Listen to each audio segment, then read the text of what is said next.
प्रिय दर्शकों, आज के नो योर लीडर के स्पेशल एपिसोड नंबर 10 में हम आपको ऐसे शख्स से मिलवाने जा रहे हैं जिन्होंने समाज के लिए, खासकर छात्रों के उज्जवल भविष्य के लिए खुद के कैरियर का त्याग किया। वो और कोई नहीं बल्कि जाने माने विभिन्न छात्र संगठनों में जैसे आपसू, नेसो में जनरल सेक्रेटरी के तौर पर कार्यरत रह चुके और वर्तमान में आरटीआई कमिश्नर पद के तौर पर कार्य कर रहे गुमजुम हैदर जी हैं। अरुणाचल प्रदेश के अपर सुबनसिरी जिले के बारीरेजो सर्किल से आने वाले गुमजुम हैदर जी को आज सारी दुनिया उनको उनके किसी भी कार्य के प्रति लगन, सरल स्वभाव, लोगों के प्रति दया भाव एवं जरूरतमंदों के प्रति मदद भाव के लिए जानती है। लेकिन आज जो भी मुकाम गुमजुम हैदर जी ने हासिल किया है या फिर जिस ऊंचाई पर वो हैं, इसका सारा श्रेय उनकी खुद की लगन एवं लोगों का प्यार जो उन्हें मिला है वो है।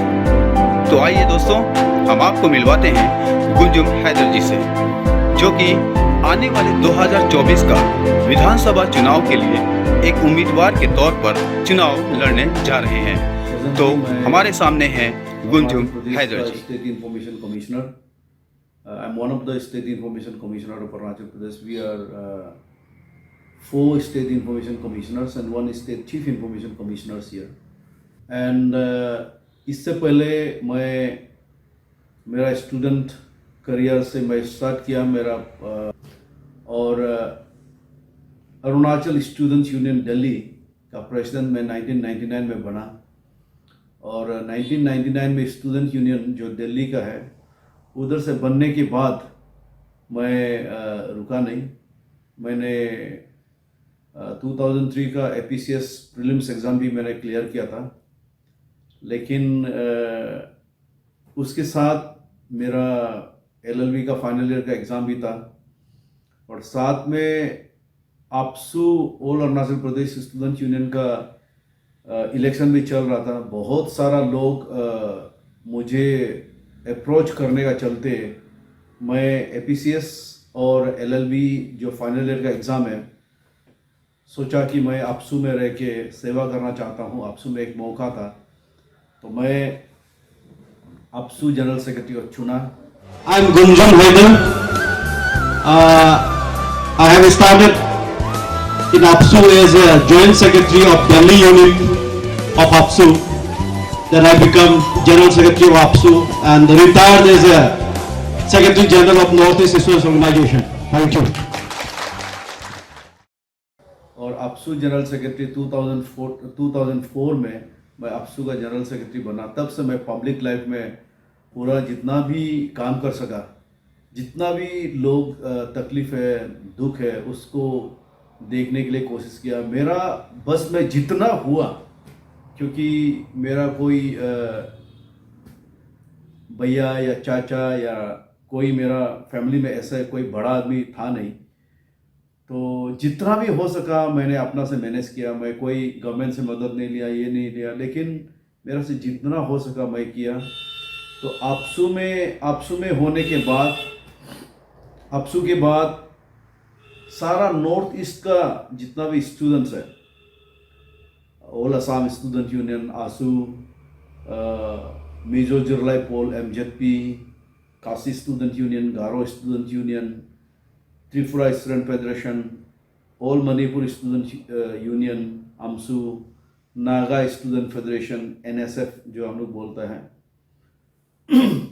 तो इसका चलते इन लोग ने सब ने मुझे डिमांड किया कि मैं नेसो में, नॉर्थ ईस्ट स्टूडेंट्स ऑर्गेनाइजेशन में मैं एक टेन्योर उन लोग का लीडरशिप दूँ। उन लोग का रिक्वेस्ट था। मेरा एगेंस्ट में अभी का प्रेजेंट जो नेसो का चेयरमैन है मिस्टर सैमुअल जिरवा, जो काशी स्टूडेंट यूनियन का प्रेसिडेंट था उस समय में, केएसयू का प्रेसिडेंट था, तो उसने मेरा अगेंस्ट में नॉमिनेशन बढ़ा बाद में और इलेक्शन भी शिलोंग में हुआ अगस्त का 2007 में। तो उसने अपना नॉमिनेशन वापस ले लिया, बोला कि मेरा हिसाब में गुमजुम हैदर जो है हमसे ज़्यादा नेसो का सेक्रेटरी जनरल बनने के लिए डिजर्व करता है। इसलिए मैं गुमजुम का फेवर में मैं अपना नॉमिनेशन विड्रॉ कर रहा हूँ करके अभी का प्रेजेंट जो नेसो का चेयरमैन है मिस्टर सैमुअल जिरुआ वो बना, और मेरे साथ डॉक्टर समुजल भट्टाचार्य चेयरमैन हुआ, मैं सेक्रेटरी हुआ। और हमारा अरुणाचल प्रदेश में नेसो में चेयरमैन या सेक्रेटरी या प्रेसिडेंट वाइस प्रेसिडेंट जो होता है, वाइस चेयरमैन वगैरह होता है, ऐसा बड़ा पोजीशन में north east entire north east का यूथ को ले जाने के लिए, लीड करने के लिए, स्टूडेंट्स ऑर्गेनाइजेशन को लीड करने के लिए मैं पहले बार बना अरुणाचल प्रदेश से। इसलिए नेसो में रह के मैं जितना हो सका अरुणाचल का सेवा कर सका मैं किया। और आपसू में रह के मैंने नागालैंड कैंप हेब्रोन जाके मैंने उधर में बोला NSCN को कि मतलब हमारा ज़मीन हम नहीं देगा करके।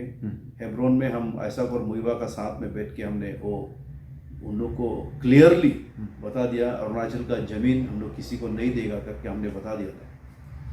और इसके साथ जब मुझे मौका मिला अरुणाचल को रिप्रेजेंट करने का, तो मैं यूनाइटेड नेशंस में जेनेवा में जाके चकमा हाजोंग को बता दिया, इंटरनेशनल कम्युनिटी को, जेनेवा में यूनाइटेड नेशंस में जेनेवा में जाके मैंने बोला कि चकमा जो हाजोंग है वो रेफ्यूजी का स्टेटस में आया है और टेम्पोरेरी के लिए आया था। इंटरनेशनल ह्यूमन राइट कमीशन को मैंने बता दिया कि अरुणाचल में चकमा हाजोंग का बैठना जब तक वहाँ में कंडीशिव एटमॉस्फेयर, बांग्लादेश में कंडीशिव एटमॉस्फेयर नहीं होगा तब तक चकमा हाजोंग को यहाँ पे बैठने के लिए इजाज़त था। लेकिन जिस हिसाब से अभी चकमा हाजोंग अरुणाचल में फाइट बैक कर रहा है, अरुणाचली लोगों को लड़ने के लिए कर रहा है, जो ज़मीन दिया, जो घर दिया, उसको बैठने के लिए, खाने के लिए जो दिया, उसका अगेंस्ट में जो लड़ रहा है, तो इससे अरुणाचली जो इंडिजीनियस कम्युनिटी है वो बिल्कुल भी इसको नहीं मानता है। और चकमा हाजोंग को कोई भी समय में अपना जब कंडीशिव एटमॉस्फेयर बना लेगा तब वो जाना है। और अरुणाचल में चकमा का ज़मीन नहीं है, गवर्नमेंट ऑफ इंडिया या इलेक्शन कमीशन ऑफ इंडिया या सुप्रीम कोर्ट या कोई भी ऑर्गेनाइजेशन बोलता है इसमें, तो ये जो गलत हो जाएगा, क्योंकि उन लोग का यहाँ में रहना हम लोग ने टेम्पोररी सेटलमेंट के लिए दिया है। उन लोग को वहाँ से भगाया, उन लोग को वहाँ से कदेरा, चिटागोंग हिल ट्रैक से। तो अरुणाचली जो समाज है एक बड़ा दिल लेके उसको पनाह दिया था, तो वो पनाह को लेके वो लोग अभी अरुणाचली कम्युनिटी को उल्टा यहाँ पे लड़ने के लिए कोशिश में है। तो ये बिल्कुल भी नहीं होना चाहिए था, उन लोगों का तरफ से ये गलत हो रहा है जी। गुमजुम जी, आप स्टूडेंट पॉलिटिक्स से काफ़ी लंबे समय से आप जुड़े रहे हैं और अभी आपने चकमा हाजोंग इशू के बारे में भी आपने बताया हमें। तो आपका जो सफ़र है पॉलिटिकल, जो स्टूडेंट पॉलिटिक्स से जो है, अब आप मेन जो है आपको जैसे अभी कमिश्नर मिला, इंफॉर्मेशन कमिश्नर मिला जो है, तो अब आप जो है मेन पॉलिटिक्स में ऐसा सुनने को मिल रहा है कि आप जंप कर रहे हैं, जा रहे हैं, जुड़ने जा रहे हैं। तो ऐसी क्या वजह है कि आप जो है मेन पॉलिटिक्स में आप जुड़ना चाहते हैं?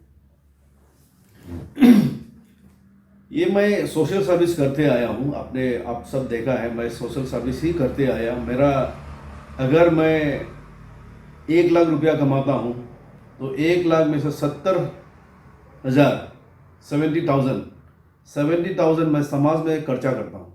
जो दुख है, जो तकलीफ़ है, जो बीमार है, जिसका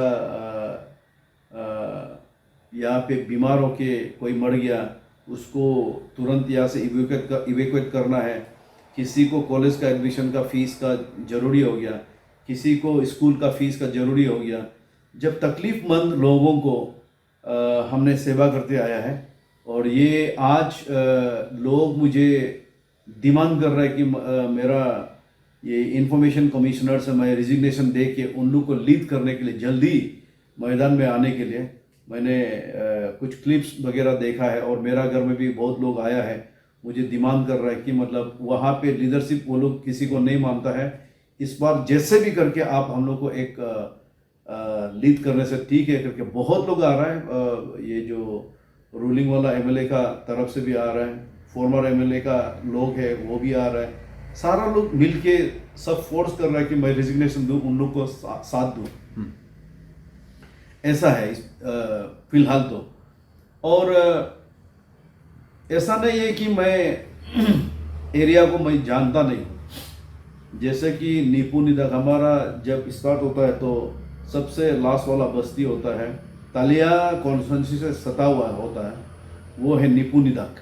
और नीपू निदाक के साथ दवमदरा है, और ये लोग एक तमिन इलाका है, तमिन वेलफेयर सोसाइटी का इलाका में आता है।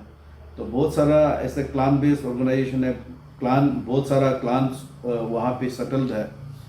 और ये लोग अभी तक आप खुद जाके वहाँ देखेगा, इन लोग इतना मुश्किल हालत में, उन लोग उस तरफ सुवनश्री का उस तरफ में रहता है, तो तालिया जाने वाला, नाचो जाने वाला रास्ता ये जो सुवनश्री का राइट हैंड में पड़ता है, राइट साइड में पड़ता है। तो लेफ्ट साइड में वो लोग बहुत सारा बस्ती है, और उन लोग का एक अच्छा एक ब्रिज भी नहीं बना अभी तक।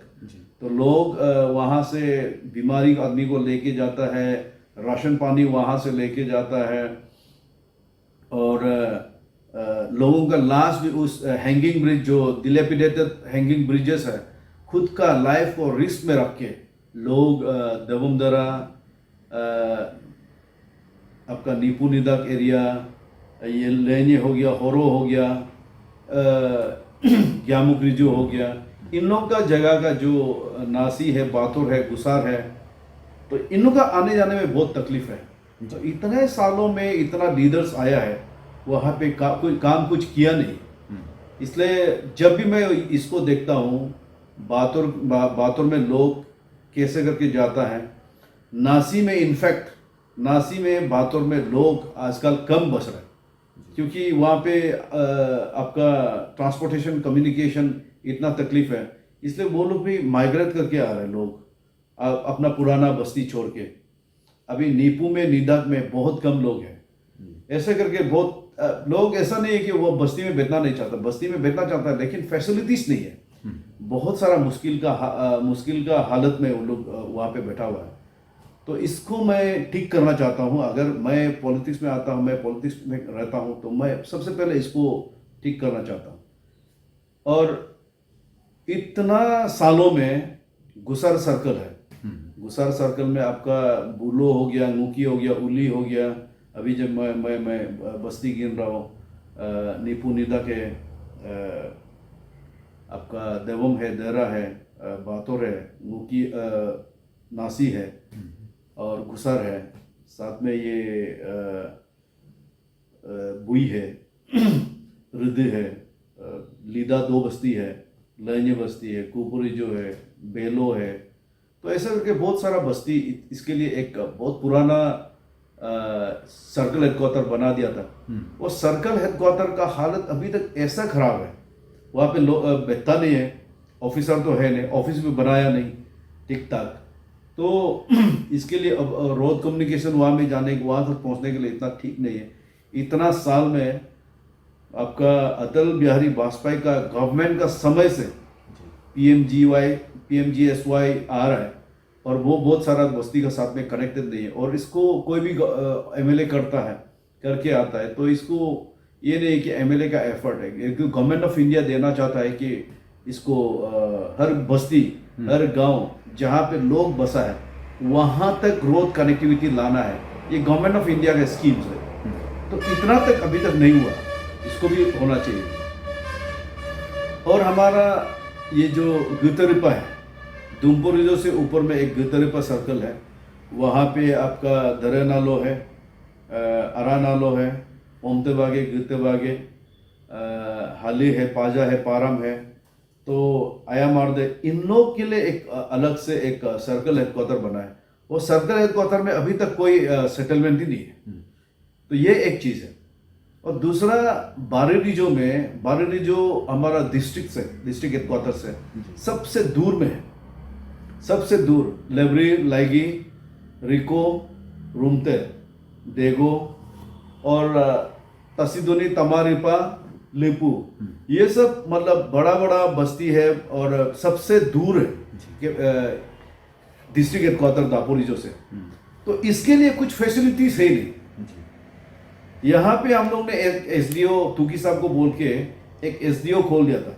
वो एसडीओ का ना अभी तक, वो 2014-15 को खोला था ना, अभी तक एक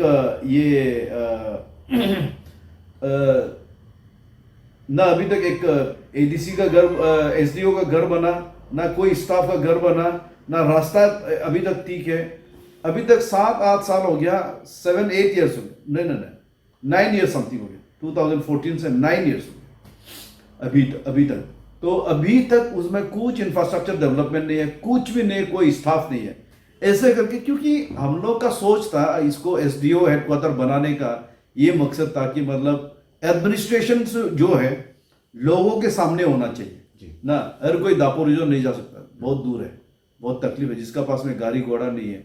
और रिको बस्ती और दापोरिजो जो है आपका 75 किलोमीटर है, 75-80 किलोमीटर से, आपका लेबरी में 85 समथिंग किलोमीटर है। तो इतना दूर से पहाड़ इलाका है, रास्ता तो अभी पहुंचा है, ये प्रधानमंत्री ग्राम सड़क योजना जो है उसका तहत।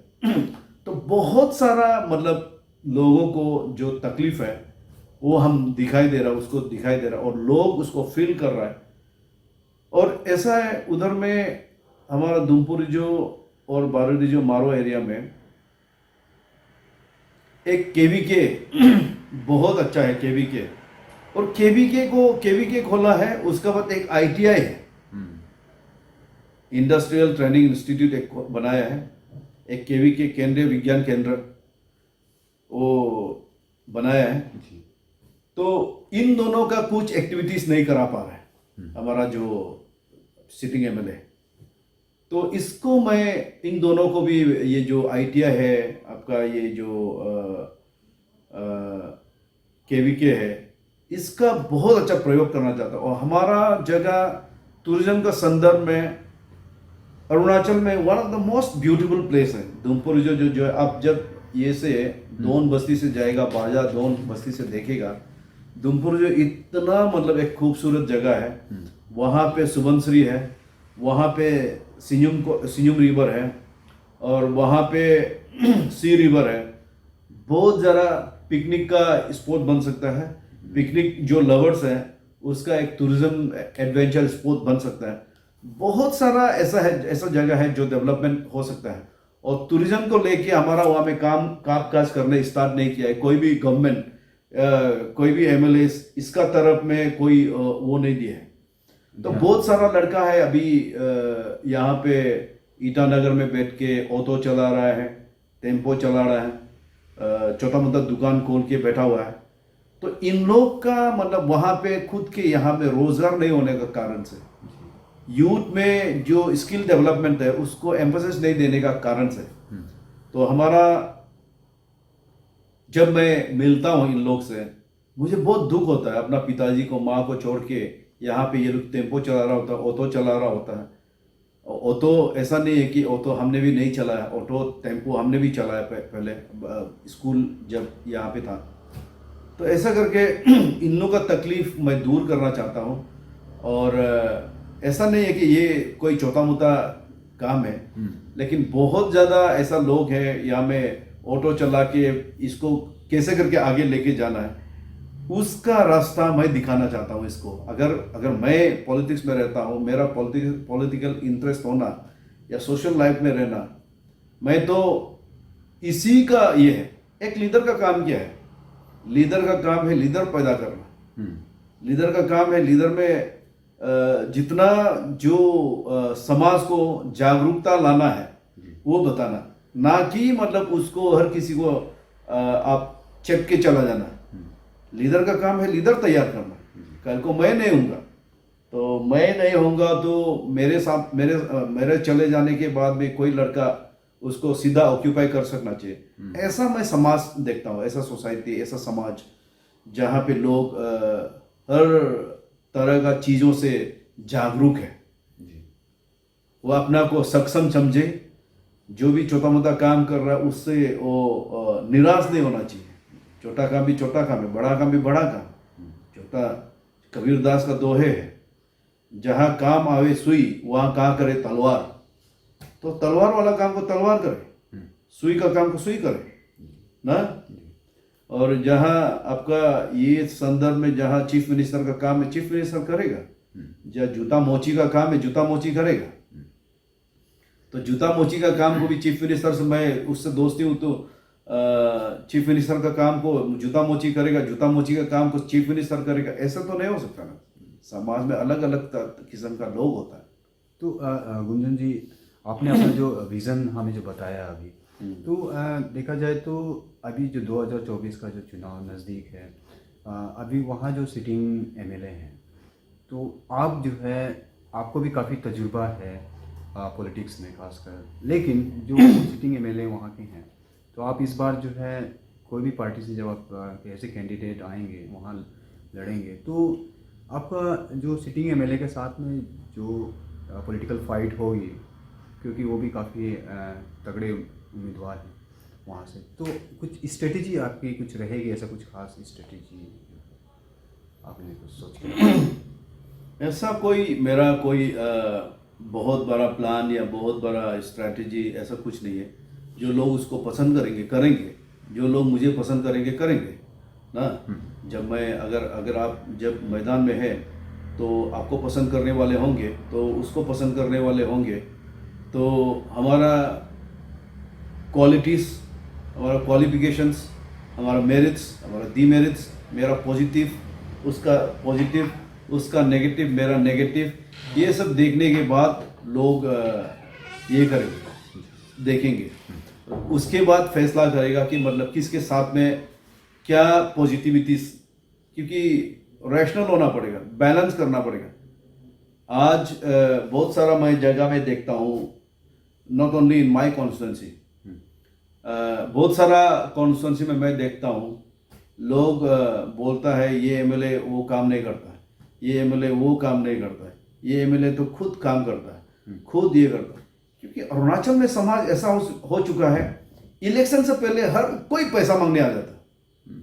इलेक्शन से पहले हर कोई पैसा मांगता है, उसके बाद वो लीडर सोचता है कि उसको पैसा दे दिया, उसका तो डेवलपमेंट नहीं होने से भी हो जाएगा। तो बाद में उसको ज़्यादा पैसा का जरूरी होता है, काम काज करके काम करने का जगह में वो खुद पहले से इलेक्शन में पैसा ले लिया, उसका फैमिली का तरफ से उसका।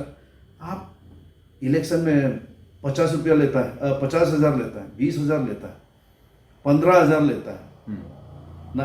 कोई फैमिली 1 लाख 2 लाख ले लेता है। तो ऐसा वाला को, ऐसा फैमिली को आप कोई भी एमएलए बन जाने के बाद आपको कैसा डेवलपमेंट देगा? आपका कोटा अभी देखो, अभी इलेक्शन के लिए 7-8 महीना है, 8 महीना नहीं है क्या? अभी 8 महीना है, तो 8 महीना के लिए आप 50,000 ले लेगा एक लोग, 20,000 ले लेगा, और आप 5 इयर्स और चलना है, 5 इयर्स। तो आप क्या चीज लेके, क्या मुंह लेके किसी भी एमएलए का सामने जाएगा? पैसा तो मांग लिया आपने इलेक्शन में, खुद को बेच दिया, आप खुद को बेच दिया 50,000 में, आपका फैमिली को बेच दिया 1 लाख में, 2 लाख में, आपका फैमिली इसमें। देखिए, मैं भी बहुत गरीब फैमिली से आया हूँ, लेकिन आज तक हमारा एक भी एमएलए, इतना सालों में इतना एमएलए बना मेरा एरिया से, मैं किसी गरीब होके भी, गरीब लड़का होके भी, मैं किसी एमएलए के पास में नहीं गया, किसी से नॉर्थ सीट भी नहीं लिया। जो भी मेहनत किया मैं खुद मेहनत किया, दोस्ती यारी बनाया, वो लोगों से मिला, जो बनना है वो बना। लेकिन किसी से भी, किसी एमएलए मिनिस्टर, हमारा वहाँ से एमएलए बना, मिनिस्टर बना, बहुत सारा लोग, बहुत सारा कैंडिडेट भी आए, किसी कैंडिडेट से मैंने मिलने नहीं गया। उन लोगों का मेरिट में देखा, ऐसा करके है। इसलिए मैं अभी का जो जहाँ से भी है, जहाँ से भी जिस कॉन्स्टिट्यूंसी का भी लोग अगर ये इंटरव्यू भी देखेगा, उन लोग से मैं अपील करता हूँ कि खुद को ना बेचे।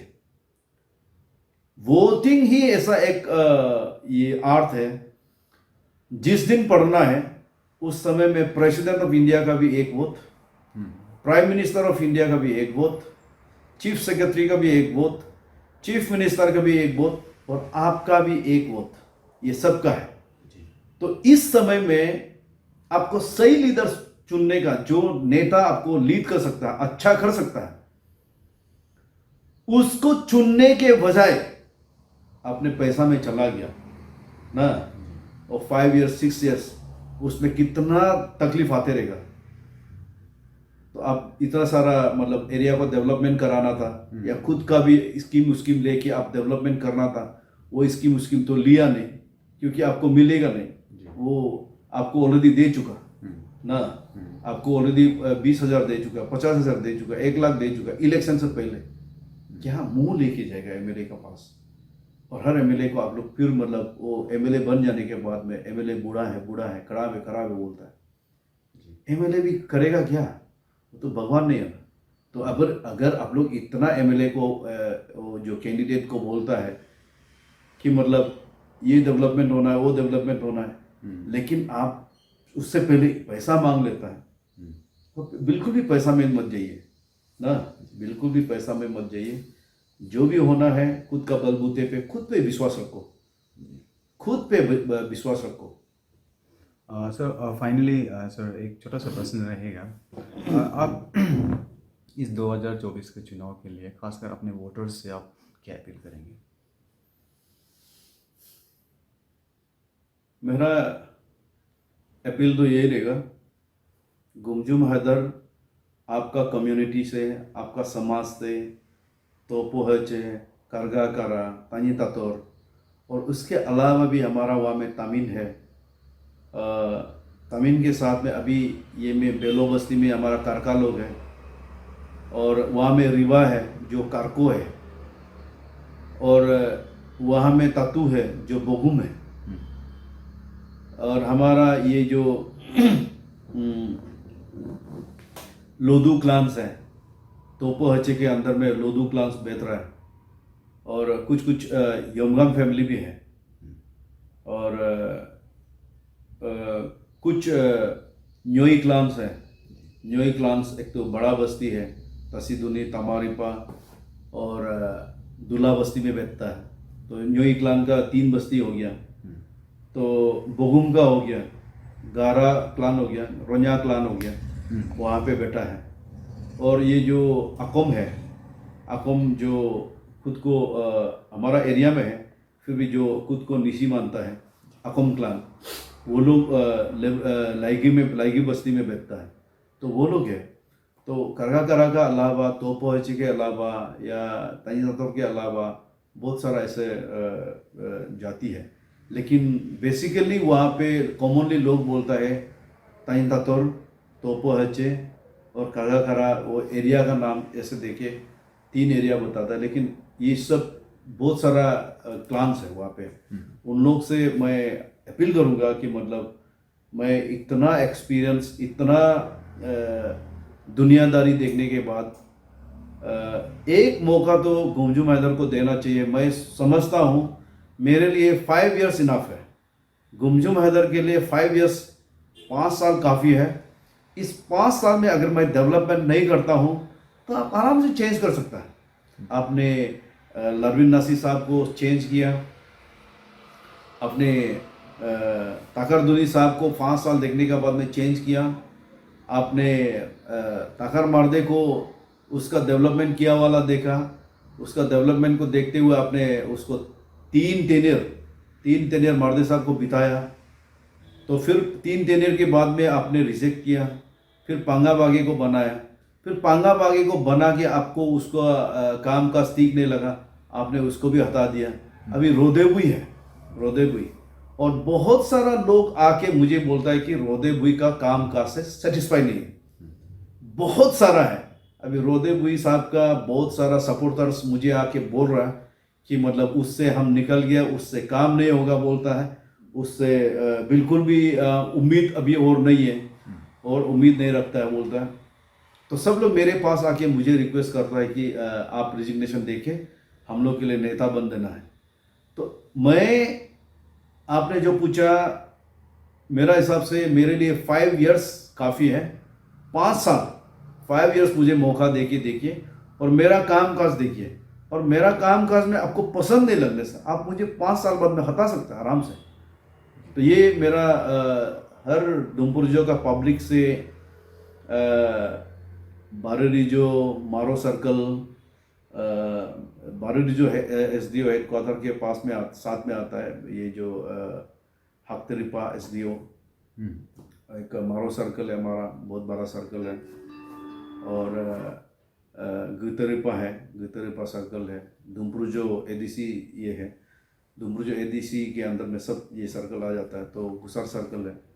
तो इन लोग से मैं सबसे अपील करूँगा कि मुझे एक मौका 5 इयर्स के लिए, और 5 इयर्स में मैं ऐसा लीडरशिप देना चाहता हूँ जो आपने कभी देखा नहीं होगा हमारा एरिया में, और मेरा कनेक्टिविटी और मेरा जो रीच, मेरा जो इन्फ्लुएंस अरुणाचल में जो जिसने भी मुझे जानता है, मुझे जानता होगा कि मतलब मैंने जो किया है। और मैं ऐसा नहीं है कि बहुत बड़ा घर से आके ऐसा बोल रहा हूँ, मैं भी एक गरीब खानदान से गरीब फैमिली से इस लेवल में पहुँच के एक गरीब लड़का का अपील है आप सबको कि मतलब एक गरीबी से उठने वाला ऐसा एक लड़का को, मेरा घर में कोई एक टीचर भी नहीं है, एक JE भी नहीं है मेरा फैमिली में, तो ऐसा करके मैं भी उठाऊँ।